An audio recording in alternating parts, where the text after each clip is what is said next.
తెలుగు పదానికి జన్మదినం, ఇది జానపదానికి జానపదం.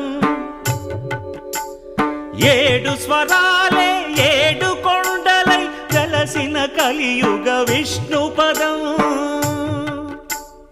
అన్నమయ్య జననం, ఇది అన్నమయ్య జననం, ఇది అన్నమయ్య జననం.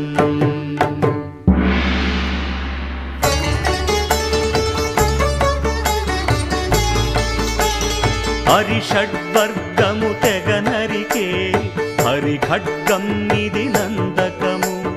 బ్రహ్మలోకమున బ్రహ్మా భారతి నాదాశీసులు పొందినదై.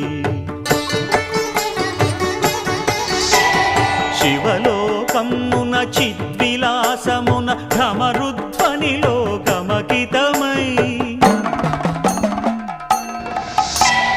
దివ్య సభలలో